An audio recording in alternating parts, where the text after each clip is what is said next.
আমি একলাই থাকি বাবা। বাবা আমার অপরাধটা কি বাবা? লক্ষ্মীপুরের রামগঞ্জে সম্পত্তি বিরোধের জেরে বসতঘর ভাঙচুর, লুটপাট ও অগ্নিসংযোগ সহ হামলা করার অভিযোগ উঠেছে প্রতিপক্ষের বিরুদ্ধে। ঘটনাটি ঘটেছে শনিবার সকাল 11টায় উপজেলার নোয়াগাঁও ইউনিয়নের উত্তরপাড়া নয়কুনি গ্রামের বিল্লালের বাড়িতে। এ ঘটনায় বিকেলে রামগঞ্জ থানায় অভিযোগ দায়ের করেছেন ভুক্তভোগী পরিবার। ভুক্তভোগী আমিনা বেগম জানান, একই বাড়ির সিরাজুল ইসলামের ছেলে কালু, মিন্টু সহ কয়েকজন মিলে 5টি বড় বড় নৌকা নিয়ে এসে আমাদের উপর অতর্কিত হামলা চালায়। আমাকে ও আমার মেয়ে খাদিজাকে মারধর করে। এ সময় তারা আমাদের বসতঘর ভাঙচুর করে।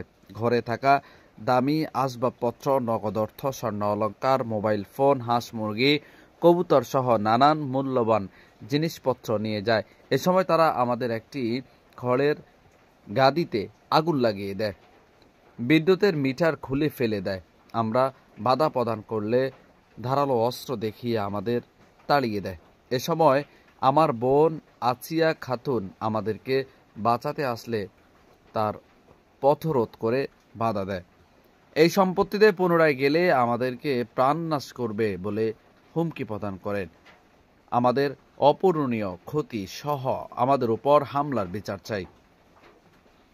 প্রতিপক্ষ কালু, মিন্টু সহ অন্যান্যরা জানান, এই সম্পত্তি আমাদের পৈতৃক সম্পত্তি।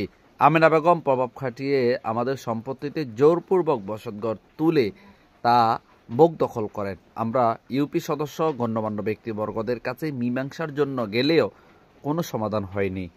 আমাদের পৈতৃক সম্পত্তির সকল দলিল আমাদের কাছে আছে, তাই কোনো মীমাংসা না হওয়ায় আমরা আমাদের সম্পত্তি দখল মুক্ত করেছি।